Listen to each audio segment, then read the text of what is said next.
मंगलमय मंगलकरण नमोक्तानि जाते वे परमंता परिमंगल करो महाग्रंथ कर्ण जाते मिले समान पावे जगतराज पावे जगतराज।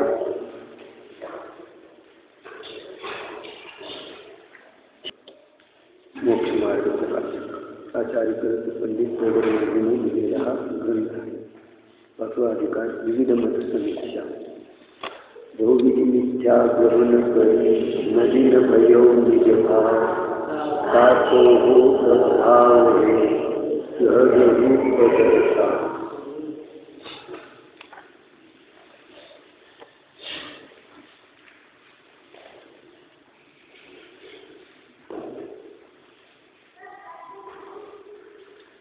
नंबर 154। सिर्फ हो गए दिगंबर में भी शास्त्र पंछी आदि उपकरण मुनि के कहे हैं, उसी प्रकार हमारे 14 उपकरण कहे हैं।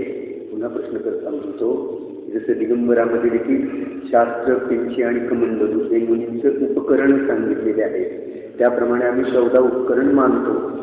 समाधान, जिससे उपकार हो उसका नाम उपकरण है। ज्याच्याद्वारे उपकार होईल त्याचं नाव उपकरण आहे, बरोबर आहे ना। मग हृदयीमुळे थंडी जाते त्याचं नाव उपकरण नाही का? थंडीपासून रक्षण होतं की नाही? उपकरण आहे की नाही हृदयी?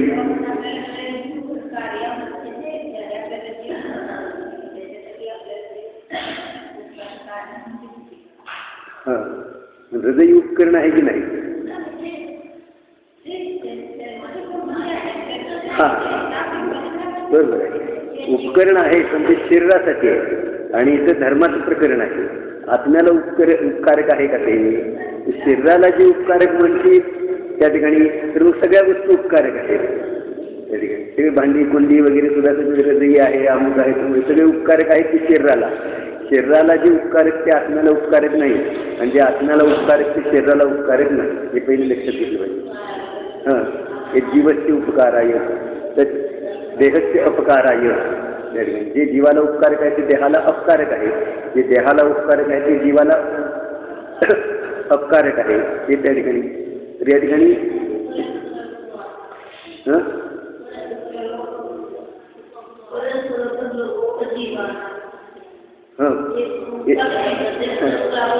उपकार करतात, परस्पर उपग्रह जीवाना, तिथं ते वेगळं आहे, तिथं सिद्धांत मांडलेला आहे। एक द्रव्य दुसऱ्या द्रव्यावर उपकार करतं, निमित्त नैमित्तिक संबंधाच्या अपेक्षेने कथन केलेलं आहे।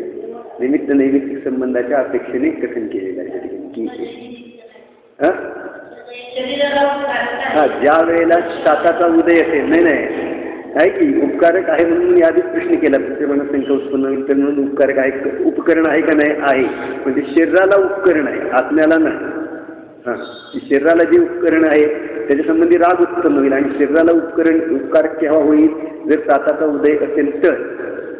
असाताचा उदय असेल तर ती जर उन्हाळ्यात हृदय मिळाली तर त्याला दुःख होईल, त्याने असाताचा उदय असेल ना त्या ठिकाणी। कसं आहे, साता असातावर बाह्य वस्तू उपकारक किंवा अपकारक असतात त्या ठिकाणी, सर्वता नाही। मग सर्वता हृदयी उपकारक ठरायला पाहिजे, सर्वता परद्रव्य उपकारक ठरायला पाहिजे, किंवा सर्वांना एक द्रव्य एकाला उपकारक करणं तर सगळ्यांना उपकारक ठरायला पाहिजे।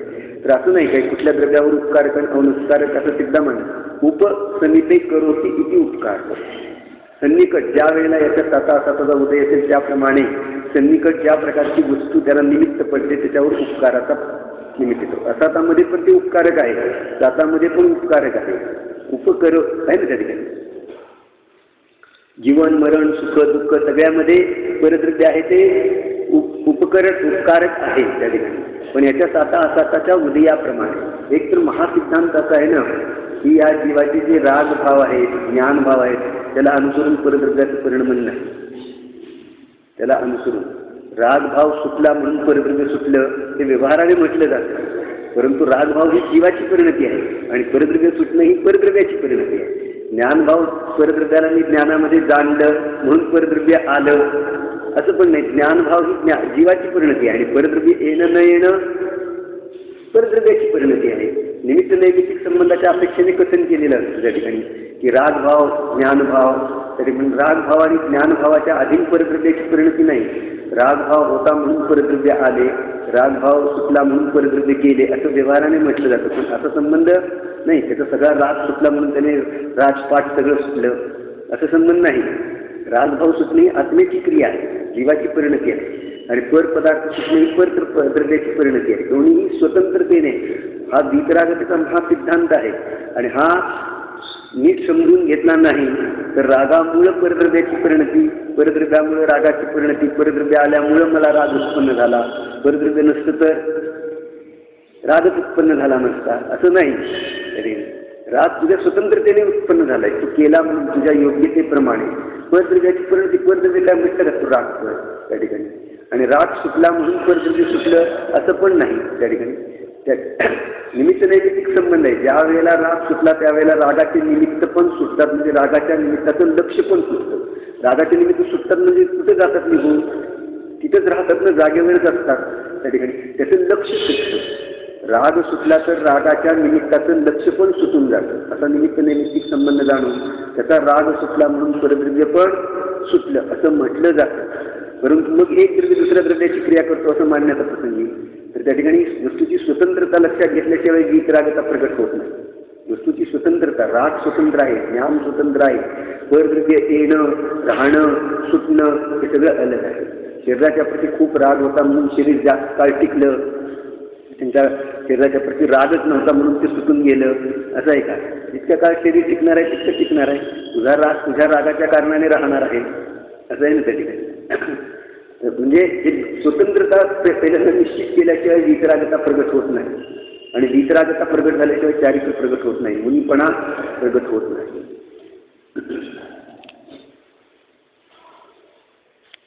तर जिससे उपकार हो उसका नाम उपकरण है, तो यहाँ शीतादिक की वेदना दूर करने से उपकरण ठहराए तो सर्व परिग्रह सामग्री उपकरण नाम प्राप्त करे.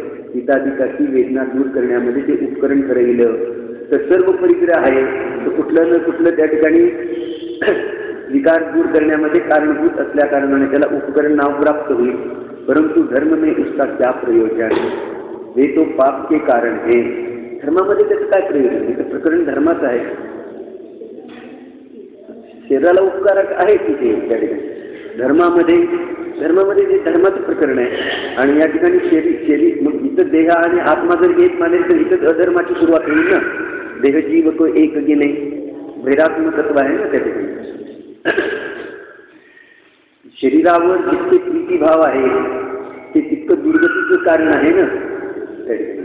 शरीरावरचे प्रीतीभाव दुर्गतीचं कारण आहे. शरीर जड आहे, अचेतन आहे, अशुची आहे. कशासाठी चिंतन करायचं सांगितलं? अचरण आहे.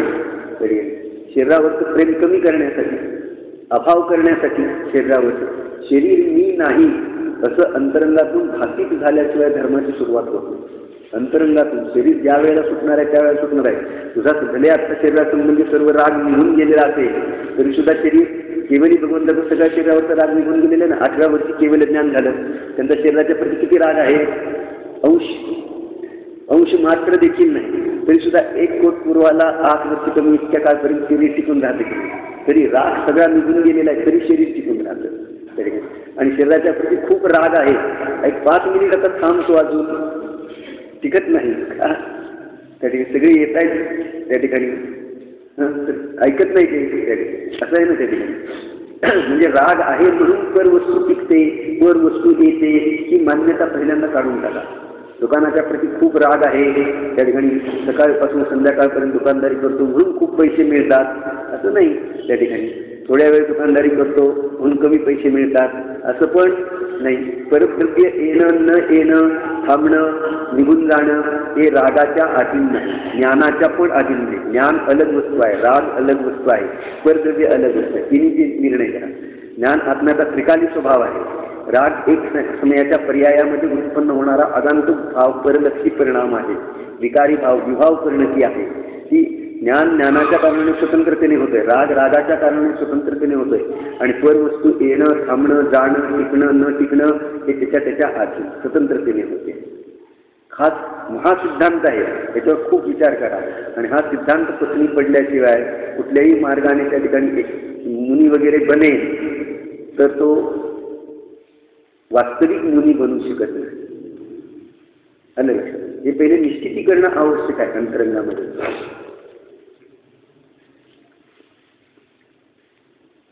धर्म में तो जो धर्म के उपकारी हो उनका नाम उपकरण है. बघा, धर्मामध्ये तर जे धर्म प्राप्त करण्यामध्ये जे उपकरण आहे त्या ठिकाणी निमित्त आहे त्याला उपकरण म्हणतात. जे उपकारी आहे, किंची आहे कमंडलू आहे, किंची आहे ते दयेचं साधन आहे, कमंडलू आहे ते शुद्धीचं साधन आहे, आणि शास्त्र आहे ते ज्ञानाचं साधन असल्या कारणाने उपकरण म्हटलं गेलेलं आहे. तरी भोगामध्ये ते उपकरण नाही, भोगामध्ये जे उपकरण आहे ते पाप बंधाचं कारण असते. धर्म प्राप्त होण्यामध्ये जे उपकरण आहे ते पुण्यबंधाचं कारण आहे. धर्मामध्ये त्याचा आश्रय घ्यावा लागतो आहे ते पण नाईलाजास्तव घ्यावा लागत आहे उपकरणाचा. त्या ठिकाणी वास्तविक खरं उपकरण काय आहे? आपला ज्ञान स्वभाव आहे. त्याच्याच आश्रयाने केवळ ज्ञान प्राप्त होणार आहे. किंची कमंडळूंच्या आश्रयाने केवळ ज्ञान प्राप्त होत नाही. शास्त्राच्या आश्रयाने पण केवळ ज्ञान प्राप्त होत नाही. आपल्या त्रिकाली न्याय स्वभाव आहे त्याच्याच आश्रयाने केवळ ज्ञान प्राप्त होतं, शाश्वत सुखाची प्राप्ती होती. वहाँ शास्त्र ज्ञान का कारण, शास्त्र ज्ञान का कारण, किंची दया का कारण, कमंडल शौच का कारण, तो यह तो धर्म के उपकारी हुए. वस्त्रादिक किस प्रकार धर्म के उपकारी होंगे? वस्त्रादिक धर्माचे कसे उपकारी झाले? वे तो शरीर सुख के अर्थ ही धारण किए जाते हैं. हे वस्त्रादिक आहेत ते शरीर सुखासाठीच धारण केले जातात. त्याच्यासाठी तशा प्रकारचा राग आहे आणि तो पापबंधाचं कारण आहे का पुण्यबंधाचं कारण? पापबंधाचं कारण आहे. त्या ठिकाणी ते शरीर सुखासाठीच धारण केले जातात, त्यामुळे ते उपकरण म्हटले जात नाही. आणि श्वेतांबर कपडा वगैरे त्याला उपकरण मानतात. 14 उपकरण त्यांच्यामध्ये सांगितलेले आहेत. त्या ठिकाणी गरम वस्त्र, थंड वस्त्र वगैरे सुद्धा त्याच्यामध्ये विभाग केलेले आहेत. हा 14 नावं दिलेली आहेत त्याच्यामध्ये, इथं खाली नावं दिलेली आहेत. पात्र, पात्रबंध, पात्र केसरी कर, पटली काळे, रजश्राण, गोच्छक, रजोहरण, हेच ना, मुखवस्त्रिका, 2 सुती कपडे, 1 ऊनी कपडा, मात्रक आणि चोलपट्ट, अशा प्रकारे 14 उपकरण त्यांनी सांगितलेले आहेत.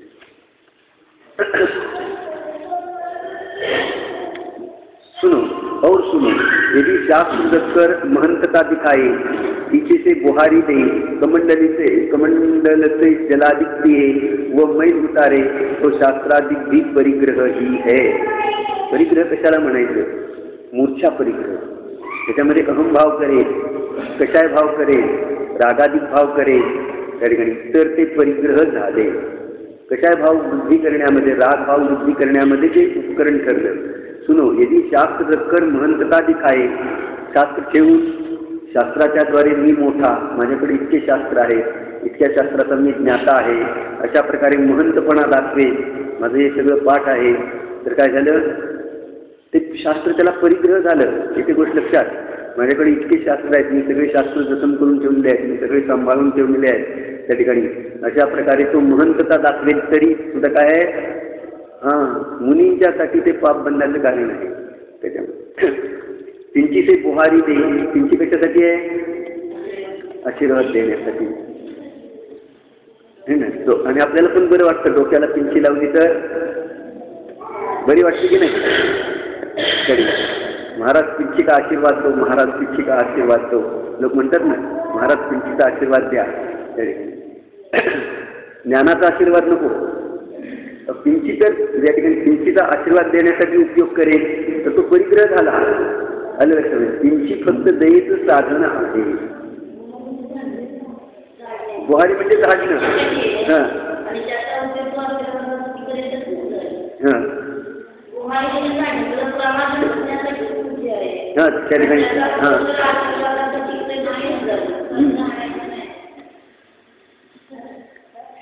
नाही त्या ठिकाणी जीवजंतू वगैरे आहेत ना, तुमची आहे ते दयेचं साधन आहे.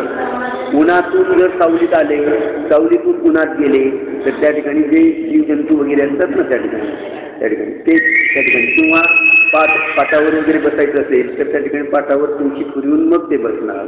अशा प्रकारे उन्हात येताना त्यांची फिरवली जाते. असं अद्दरच त्या ठिकाणी. आणि जे मुनिराज त्या ठिकाणी अद्दर गमन करतात त्यांना तर पिंचीची पण आवश्यकता नसते, त्यांच्याजवळ पिंची पण नसते. कमंडलचे जलादित्य कमंडळ त्याचा उपयोग पाणी वगैरे पिण्यासाठी. मुनी तहानलेला जीव असेल तर त्याला कमंडळातलं पाणी पाजणार नाही. स्वतः ते पाणी ज्या कमंडळातलं पेत नाही ते दुसऱ्याला पण पाजणार नाही. त्या ठिकाणी पाजणार नाही. ते आजारी आहे, तडफडतो आहे जीव, आहाराला निघाले आणि एखादा जीव तडफडतो आहे, पाणी करतो आहे, मुनी पाणी वरतील की नाही त्याच्या मुखामध्ये. काय कसले हे काय निर्दयी आहे, अदया निर्दयी, स्वतःच्या स्वरूपामध्ये राहत नाही तो निर्दय आहे. मुनींना अशा प्रकारचा विकल्प पण येणार नाही. हॅलो, श्रावकाला त्याच्या भूमिकेला अनुसरून विकल्प येईल. त्या ठिकाणी श्रावकाला त्याच्या प्रकारची राग भूमिका आहे, त्यामुळे तो पाणी पाजे. परंतु मुनी रामचंद्राची कथा आहे ना, रामचंद्र ज्या वेळेला एका मुनींच्या पाठीमागे गेले ना त्या ठिकाणी स्वतः आधीच्या खूप भावामध्ये त्या ठिकाणी, आणि त्या ते एकदम तसे दरिद्री होते ना आपले. हे मुनींच्या मुमुळं कल्याण होईल म्हणून गेले आणि त्यांना रात्री तहान लागली खूप त्या ठिकाणी, ती पाणी मागायला लागली त्या ठिकाणी. मग तिथं दुसऱ्या श्रावकाने त्या मुलींच्या बरोबर असलेल्या त्यांना समजावलं की रात्री पाणी प्यायचं नसतं, या ठिकाणी कमंडळातलं पाणी हे पिण्यासाठी नसतं वगैरे, आणि रात्री पाणी अन्न वगैरे हे करायचं. त्याने त्यावेळेला रात्री भोजन त्याग आणि रात्री पाणीचा त्याग केला त्या ठिकाणी. तिथून त्यांचं परिवर्तन व्हायला सुरुवात झाली.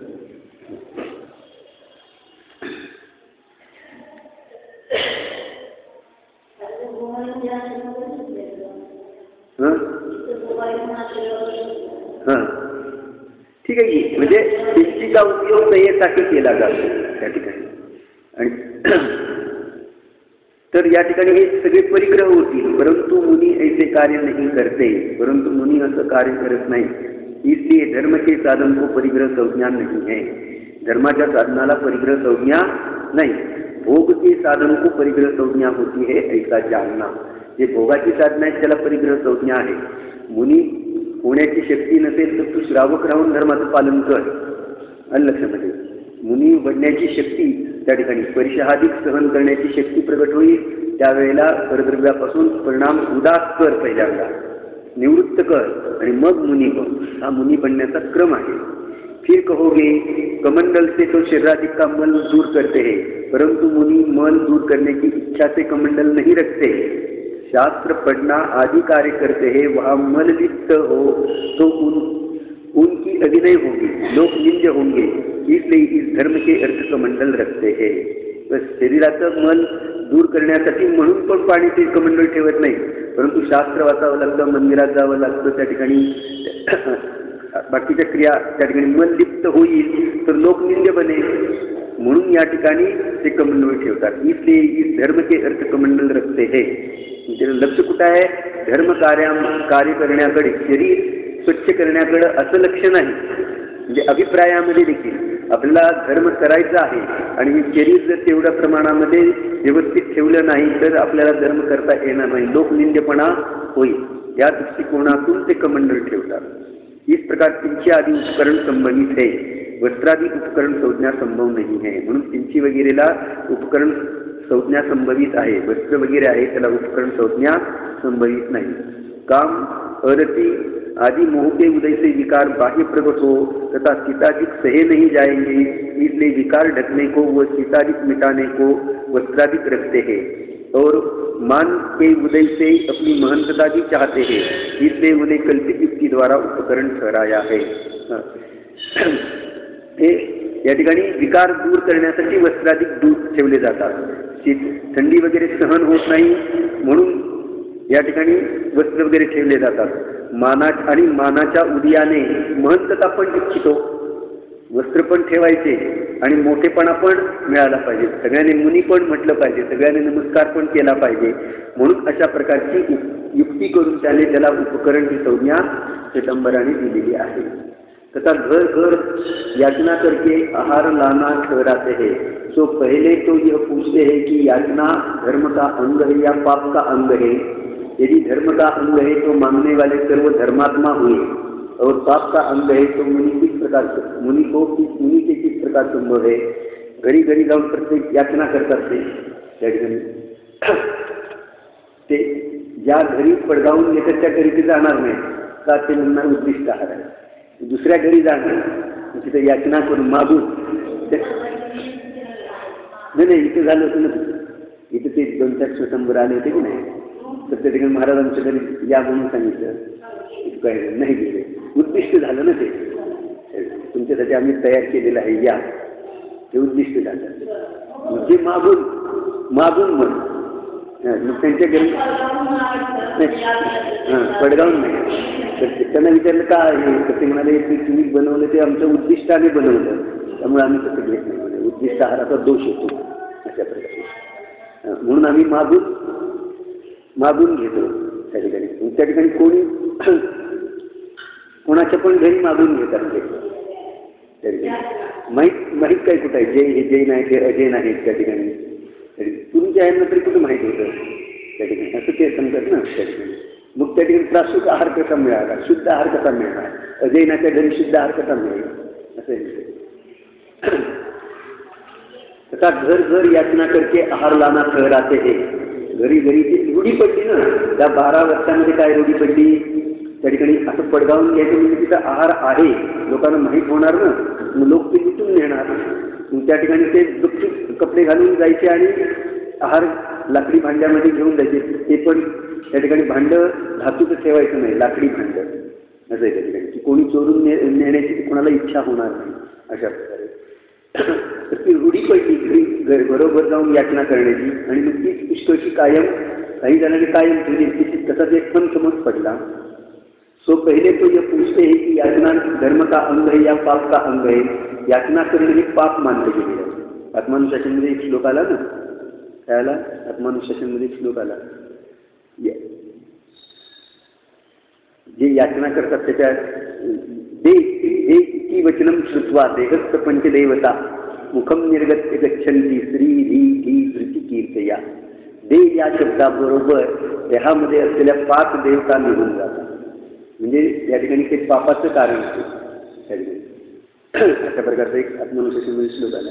हे किती श्रुत्वा, हे हा शब्द ऐकल्याबरोबर ते मागणं हे कशाचं काम आहे, कमीपणाचं काम.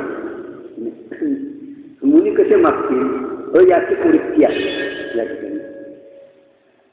आणि जर मागणं हे पाप धर्म मागण्यामुळे धर्मात्मा होत असेल तर जे मागणारे आहेत ते सगळे धर्मात्मा बनतील. फिर यदि तू कहेगा लोक से कुछ धनादि की याचना करे तो पाप हो. यह तो धर्म साधन के अर्थ शरीर की स्थिरता करना चाहता है, इसलिए आहारादि की याचना करते हैं. मग तो काय म्हणतोय की त्या ठिकाणी लोभाने काही मागे धन वगैरे त्या ठिकाणी तर ते पाप. पण या ठिकाणी धर्मासाठी शरीराच्या स्थिरतेसाठी मागे आहारादि ग्रहण करेल, याचना करेल तर ते पाप कसं, असं या ठिकाणी प्रश्नकर्त्याने प्रश्न केलाय. समाधान, आहारादिक से धर्म नहीं होता, शरीर का सुख होता है. इसलिए शरीर सुख के अर्थ अतिलोक होने पर याचना करते हैं. आहारादिकाने धर्म होत नाही. जितका आहारादिक त्याच्याप्रती राग सुटेल तेवढ्या अंशाने धर्म होणार आहे. आहारादिकाचे भाव आहेत तो देखील धर्म नाही. आहार घेण्याचे भाव तो धर्म नाही. अटपटी प्रतिज्ञा करतायत तेवढं पुण्य आहे त्या ठिकाणी. पण आहार घेण्याचा भाव आहे तो धर्म कसा होऊ शकेल. आहारादिक से धर्म नहीं होता, शरीर का सुख होता है. इसलिए शरीर सुख के अर्थ अतिलोभ होने पर याचना करते. आणि शरीराला सुख मिळण्यासाठी अतिलोभ असेल तर मागितलं जातं. आपले पण मुली आहारासाठी निघतात, पण अतिलोभाने कोणाला मागत नाही त्या ठिकाणी. कोणाच्या घरी बळजबरीनं जाऊन त्या ठिकाणी आहार घेत नाही. अटपटी प्रतिज्ञा घेतात की जर विधी मिळाला त्या ठिकाणी 9दा भक्तीपूर्वक त्याने दिलं तर ते त्या ठिकाणी म्हणजे कसली वृत्ती, पहिया वृत्ती, गोचरी वृत्ती, भ्रामरी वृत्ती, ज्याप्रमाणे भुंगा आहे तो फुलातून मध असा घेतो की त्या ठिकाणी त्या फुलाला कुठेही धक्का पोचू देत नाही. तसं या ठिकाणी भ्रामरी वृत्ती, गोचरी वृत्ती, पहिया वृत्ती वगैरेच्या वृत्तीच्या द्वारे ते आहार घेतात. त्यांना आहारामध्ये आसक्तता नाही. याचना तर ते बिलकुल करणार नाही. मला आहार द्या अशी याचना तर बिलकुल करणार नाही. अति लोभ न हो तो आप किसलिए मागता. लोभ असेल तर मागितलं जातं. अति लोभ असेल, शरीराच्या प्रति तीव्र रागभाव असेल तर मला आहार द्या, मला जेवायला घाला अशा प्रकारे तो मागेल. वेही देते है तो देते, वेही देते तो देते, न देते तो न देते. दिला तर घेतला, नाही घेतला तर नाही घेतला. त्या ठिकाणी लोभ नसेल तर तथा अतिलोभ हुआ वही पाप हुआ. अतिलोभ झाला शरीराच्या प्रति तेच पाप झालं. तब मुनी धर्म नष्ट हुआ. दूसरा धर्म क्या करेगा. त्याच वेळेला तो मुनी धर्म नष्ट झाला. त्या ठिकाणी अब वह कहता है मन में तो आहार की इच्छा हो और याचना न करे तो माया कशा हुई. मनामध्ये तर आहाराची इच्छा झाली आणि याचना करणार नाही तर माया कशा आहे. और याचना करने में चिंता आती है सो गर्व के कारण याचना न करे तो मान कशा हुई. आणि याचना करण्यामध्ये तो पण त्या ठिकाणी युक्ती सांगतो आहे. त्या ठिकाणी याचना करण्यामध्ये चिंता येते म्हणून गर्वाच्या कारणाने याचना करणार नाही तर मान कशा झाला. आहार लेना था सो मांग लिया, उसमें अतिलोभ क्या हुआ. आहार घ्यायचा होता तर आपण सरळतेने मागितलं, त्याच्यामध्ये अतिलोभ काय झाला. हो इससे मुनिधर्म किस प्रकार नष्ट हुआ सो कहो. आणि याच्याद्वारे मुनिधर्म कसा नष्ट झाला हे सांगा. उससे कहते हैं जैसे कि किसी व्यापारी को कमाने की इच्छा मंद है सो दुकान पर तो बैठे और मन में व्यापार करने की इच्छा भी है परंतु किसी से वस्तु लेन देन रूप व्यापार के अर्थ प्रार्थना नहीं करता. स्वयमेव कोई आए तो अपनी विधि मिलने पर व्यापार करता है तो उसकी लोभ की मंदता है, माया व मान नहीं है. दृष्टांत दिला. जसा एखादा व्यापारी आहे, कमविण्याची इच्छा आहे पण मंद आहे, सहज मिळालं तर. त्या ठिकाणी दुकानावर पण बसतो आहे, मनामध्ये व्यापार करण्याची इच्छा पण आहे, मग त्या ठिकाणी तो कोणाची याचना करत नाही, प्रार्थना करत नाही, गिरायकाला हात मारत नाही, या माझ्याकडे या वगैरे म्हणून. स्वयमेव कोणी गिराईक आलं आणि त्याने दर सांगितला, त्याला पटला, घेतला, सहज केली, सहज दिली. नाही का चालला, याच्यापेक्षा कमी करून देतो, अजून कमी करतो, असं त्या नाही, सहज सांगितलं. त्या ठिकाणी विधी मिळाला ना. त्याने स्वयमेव कोई आए अपनी विधी मिलाने पर व्यापार करता है तो उसके लोभ की मंदता आहे, माया व मान नाही. तर त्याच्या लोभाची पण मंदता आहे, माया पण नाही त्याच्यामध्ये, मान पण नाही. लौकिक दृष्टांत दिला ना त्याने. माया मान कशा आहे तो तब होगी जब छल करके करने के अर्थ वो अपनी महंतता के अर्थ स्वांग करे. मान किंवा माया कशा आहे त्यावेळेला होईल तर त्याच्यामध्ये कपट करेल त्या ठिकाणी, किंवा आपली महंतता सिद्ध करण्यासाठी सोम करेल तर त्या ठिकाणी मान माया कशा आहे वगैरे उत्पन्न होतील. परंतु अच्छे व्यापारी के ऐसे प्रयोजन नहीं है. जो चांगला व्यापारी असतो त्याचे असे प्रयोजन नसतात. सहज विधी व्यापाराचा देखील कसा जो मंद कशाही आहे, सहजतेने व्यापार त्या ठिकाणी करतो. इसलिए उसके माया मान नहीं कहते. उसी प्रकार मुनियों के आहारादि की इच्छा मंद है. त्याप्रमाणे मुनींच्या पण वर दृष्टांत दिला, आता दृष्टांत घटवत आहे, तसं मुनींना पण आहाराची इच्छा आहे पण मंद आहे. जसं त्याला व्यापार करण्याची इच्छा आहे पण मंद आहे. वे आहार लेने जाते हैं और मन में आहार लेने की इच्छा भी है. तर ते व्यापार करण्यासाठी दुकानात बसतात, त्या ठिकाणी पैसे कमवण्याची पण इच्छा आहे, परंतु आहार की अर्थ प्रार्थना नाही करते. ते आहारासाठी प्रार्थना करत नाही, याच्यात बनत नाही मला आहार द्या वगैरे. त्या ठिकाणी आहार देणाराला ते आपल्यापेक्षा मोठे मानत नाही. आहार के अर्थ प्रार्थना नहीं करते. स्वयमेव कोई दे तो अपनी विधि मिलने पर आहार लेते हैं. स्वयमेव कोणी देईल तर त्या ठिकाणी आपला विधी मिळाला, त्या ठिकाणी जशी प्रतिज्ञा केली त्याप्रमाणे आहार असेल तर घेतला, नसेल तर निघून चालला. त्याच्याप्रती कोणाच्या प्रती राग नाही, कोणाच्या प्रती द्वेष नाही, अंतरंगामध्ये माया नाही, छल कपट नाही, मान कशाय पण. स्वयमेव कोई दे तो अपनी विधि मिलने पर आहार लेते हैं. वहाँ उनके लोभ की मंदता है, माया वो मान नहीं है. माया मान तो तब होगा जब छल करने के अर्थ वो महंतता के अर्थ ऐसा स्वांग करे. मान किंवा माया त्यावेळेला होईल जर त्या ठिकाणी छळ करेल किंवा मोठेपणा प्रकट करण्यासाठी सोंग करेल तर. परंतु मुनियों के ऐसे प्रयोजन है नहीं, इसे उनके माया मान नहीं है. मुनींचं असं प्रयोजन नाही. त्या ठिकाणी बस आहार घेतला 1 मिनिट, त्या ठिकाणी लगेच निघून गेले. उभ्या उभ्या आहार घेतला 1 मिनिट पण ते थांबणार नाहीत, लगेच निघून जाणार. यदि किसी प्रकार माया मान हो तो मन ही द्वारा पाप करते हैं, वचन द्वारा नहीं करते, उन सब के माया ठहरेगी. जर इसी प्रकार माया मान हो, जर अशा प्रकारे माया आणि मान होईल तर काय होईल? जो मन के द्वारा पाप करते हैं, वचन काय द्वारा नहीं करते, उन सब की माया ठहरेगी. मन वचन कायचे आहे त्या ठिकाणी, त्याला मग वक्रता, मनात एक वचनात एक कायेत एक, त्या ठिकाणी मग सगळ्याला माया ठरेल. मनात एक आहे, वचनात एक आहे, काय एक आहे. और उच्च पदवी के धारक नीच वृत्ति अंगीकार नहीं करते, उन सब के मान ठहरेगा. ऐसा अनर्थ होगा.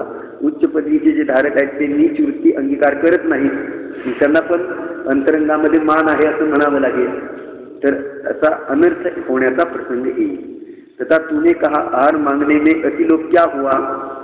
मग पुन्हा प्रश्न केला होता की आहार मागण्यामध्ये अतिलोभ असल्याशिवाय आहार मागितला जात नाही.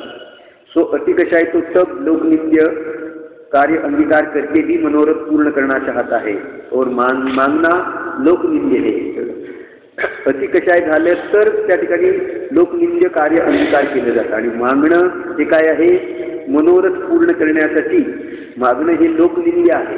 उसे भी अंगीकार करके त्याला पण अंगीकार करून आहारची इच्छा पूर्ण करण्याची चाह होईल आणि आहाराची इच्छा पूर्ण करण्याची त्या ठिकाणी इच्छा झाली. इसलिए यहाँ अतिलोभ हुआ. म्हणून त्या ठिकाणी या ठिकाणी काय झालं? तो देखील काय झाला? अतिलोभ झाला. अतिलोभ कसा झाला हे सांगितलं. मागणं हे लोकनिंद्य आहे आणि आपलं मनोरथ पूर्ण करण्यासाठी तो मागायला पण त्याने कमी केलं नाही, म्हणून हा अतिलोभ झाला.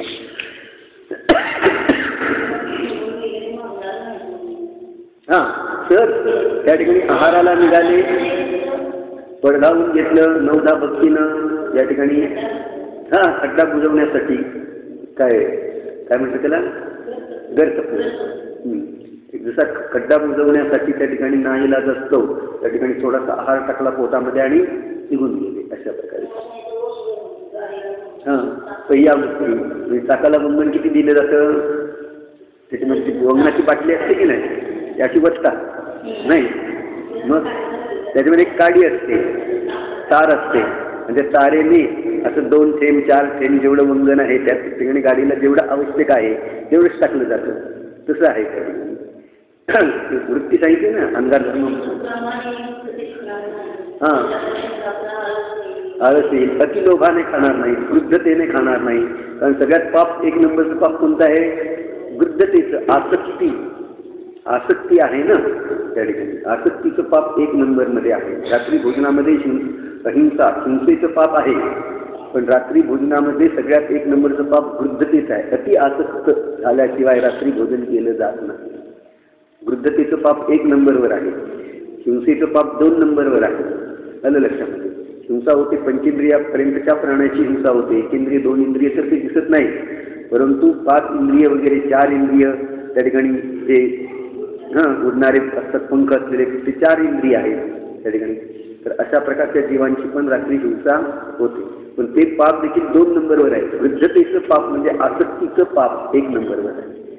कारण परिणामामध्ये आसक्त भाव झाल्याशिवाय, तसं इथं आहार घेण्यामध्ये आसक्तता असेल तर तो पाप आहे. जितकी आसक्तता अधिक तितकं पाप. गृहस्थाला देखील बघा ना, सहजतेने जो आहार मिळाला तो घेतला. पुढच्या प्रतिमाधारी वगैरे त्यांचा राग इतका घटलेला आहे त्या ठिकाणी की त्या ठिकाणी काही करायचं तुमच्यासाठी विचारलं तर ते सांगणार. आरंभ त्याग वगैरे त्या ठिकाणी जे सहज पुढे येईल त्या ठिकाणी